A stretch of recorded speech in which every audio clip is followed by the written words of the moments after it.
Hello, everybody out there in YouTube land, and welcome to DC Fans United.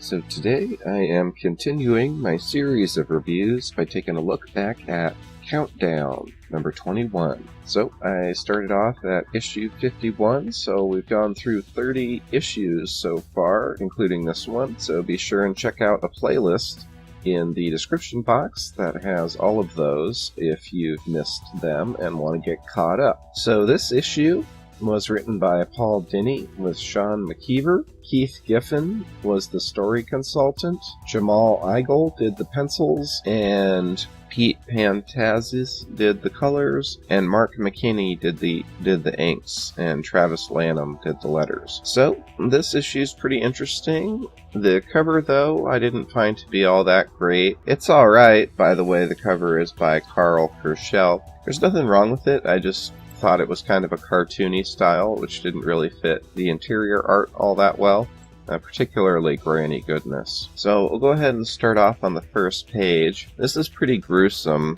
Actually, it's very gruesome. It's picking up right where the last issue left off. So the Trickster was actually killed. So you can see there he's been shot in the head and the chest. It's pretty bloody, but I imagine, if someone was shot in real life, it would be much more gory, like his head would be broken apart instead of just have blood coming out of it. But it's alright. They didn't have to draw it too gory, in my opinion. And, Jamal Igel gets into a lot of political stuff on Twitter, but I do think his penciling on this issue is really good. I'd like to see more of his art. So in any case, the Piper is having to come to terms with the Trickster being killed, and that's really hard. They were actually pretty good friends and got to be pretty close from being tied together for all this time. I think it's been some weeks at the very least. So, and then to make it worse, it turns out that the deal that is attached to them, that they're tethered to, is also a bomb. And it says Subject B terminated, failsafe option active. So the bomb is going to go off in 24 hours now that one of them is dead. So the Piper really has to get this off within the next 24 hours or he will die. And I thought the coloring was pretty good on this too. It's actually a pretty good issue as far as the artwork goes. So there's next page. We go to the next page and we see Deadshot there. He's moving around the little chess pieces we've been seeing throughout this.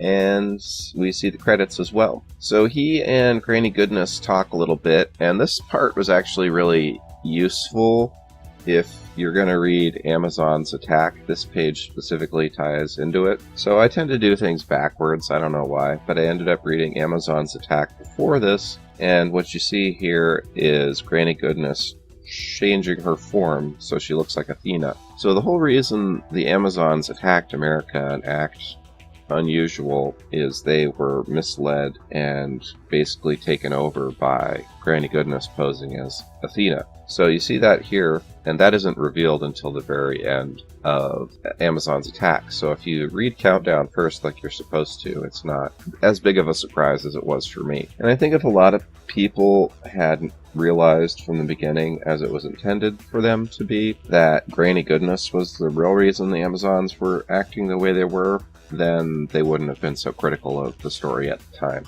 So, a little bit of a tangent there. So anyways, Granny Goodness has got the folks on Themyscira all training really hard, and she's recruited some people from the human populace too, although they don't really know what's going on. So Harley Quinn is there, and Holly Robinson, who is Catwoman at this point in time, is also there. And they're training and stuff too, but then they jump out of the training area because Harley is so random. She wants to go and look around. And they're going to go and check out a cave, and you can see a silhouette of someone with a sword in there.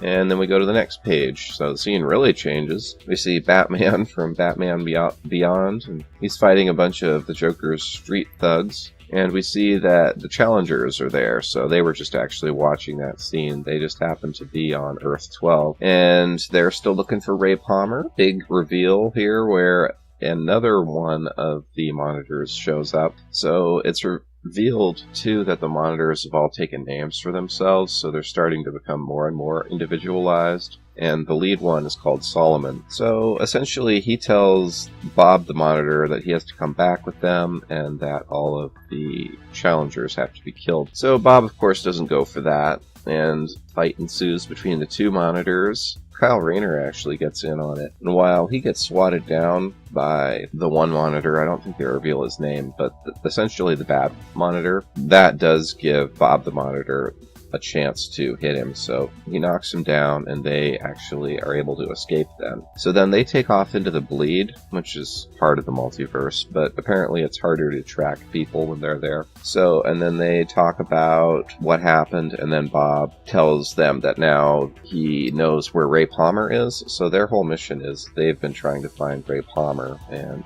apparently he is the key to solving this whole crisis. So then the scene changes. Karate Kid is still in Bloodhaven. They did get rid of Assad in the last issue, so now people who are normally in control of Firestorm, not Dr. Stein, but the younger guy, I forget his name at the moment, is back in control of Firestorm. But he ends up fighting the Atomic Knights anyway. I don't know, it's like the Atomic Knights and Firestorm just always fight. So anyways, he tells Karate Kid and the people with him that they need to leave, and they do. And this is where the comic kind of went off the rails for me. So they're wandering around in this facility in Bloodhaven, and they come across a particular computer, and then it goes to the computer we saw a few issues back, which apparently is totally gonna try and take over the world or something. It's part of the OMAC project, so it then activates a bunch of things, and then you see the soldiers over at NORAD, and they start changing. So they all change into these blue guys that have red